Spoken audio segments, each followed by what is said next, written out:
the first assembly line, the first health and retirement coverage system.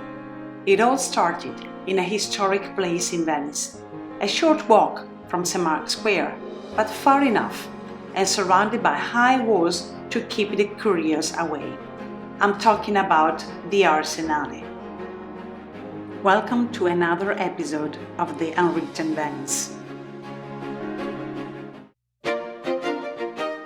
The Arsenale of Venice is a large area of the Sestiere di Castello where super-specialized workers produced the boats that made the Republic great, both in the military and commercial. The name comes from d'Arsenale, house of industry, and it means a military area or dock. It employed up to 16,000 people at peak work, when there were 100 galleys docked and ready for war. It was there that the history of the world of shipbuilding industry began, moving from artisanal to industrial construction. Until 1100, in fact, it was fragmented among the canals of the lagoon, where small workshops, called squero, made and repaired boats navigating between the islands of the lagoon. According to tradition, it was founded in 1104, expanding over the centuries to occupy a large part of the northeastern area of the city, and was for centuries the largest in the world. The complex covered an area of almost 25 hectares and was surrounded by walls and ditches for about 4 kilometers. These areas were known as the Old, New, and Brand New d'Arsenal of the Arsenale and of the Galeazze, a kind of galley. They were and are connected to each other by canals and to the ria of the Arsenale that connects the yard with the San Marco basin. Over the years, it became a kind of fortified citadel where a real caste composed of the workers handed down oral techniques of naval engineering from generation to generation. The Arsenale's position ensured the finding of timber arranged in rafts descending the rivers that flowed into the lagoon.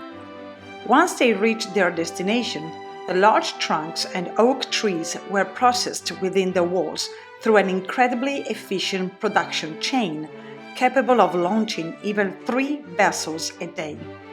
The whole supply chain was governed by a very articulated and rigid regulation that managed the woodland, the transport and supply of raw material until the time of the final storage and the next phase of construction.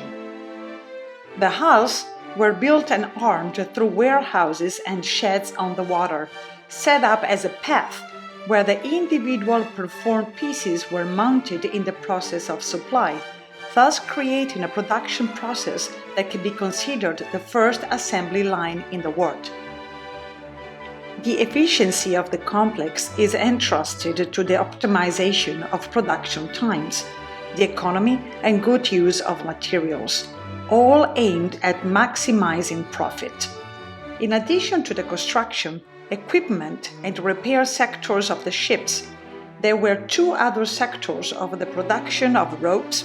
Just think that the pavilion of the Corderie measures 317 meters in length, cables, sails, and the manufacture of weapons and gunpowder. When completed, bread and other necessities were also replenished, making the boat practically ready for delivery. The organization of work within the Arsenale in the 16th and 17th centuries appears similar to the one that took place after the Industrial Revolution. It is surprising to see so many similarities between the industrious medieval Venice and the 19th century Britain. The bond between the workers, called Arsenalotti, with the Republic was very solid. They were considered real patriots. However, they were prevented from emigrating and therefore to take away valuable knowledge. On the other hand, it is incredible to think that as early as 1500, they were entitled to a daily allowance in the event of a seniority or illness. During the serious epidemics, they could take refuge with their families inside, in the hope of escaping the contagion. The Arsenalotti were highly appreciated by the population because they made a double service to the state. They had the charge of firefighters, as the fires regularly broke out in the city, and served as guard at the Doge's palace.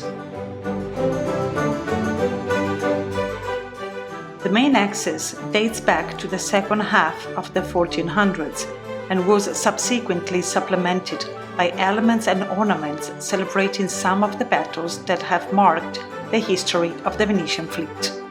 On the wall, to the right of the portal, a bust depicting Dante Alighieri recalls the poet's visit in 1321. In fact, in the 21st Song of Inferno's Commedia, he explains the penalty reserved for the frauders by immersion in the hot pitch, evoking just one image of the Arsenale.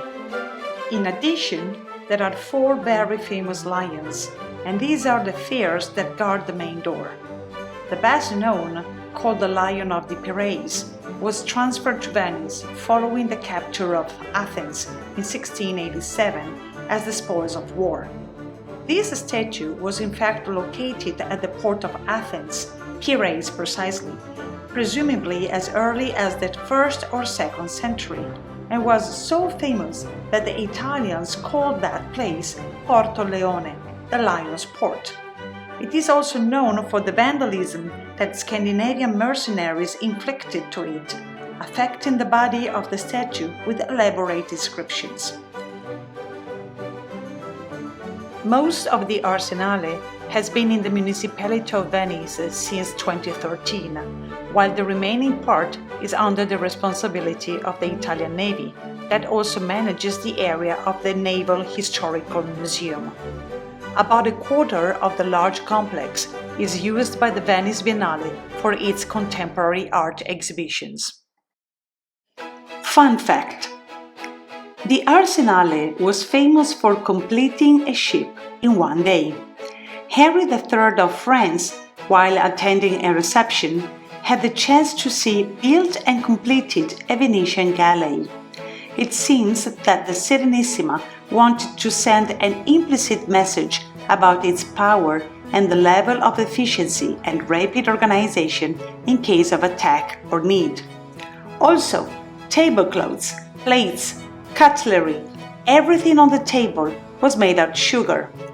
Venice, in fact, had the monopoly on this precious commodity from the island of Cyprus.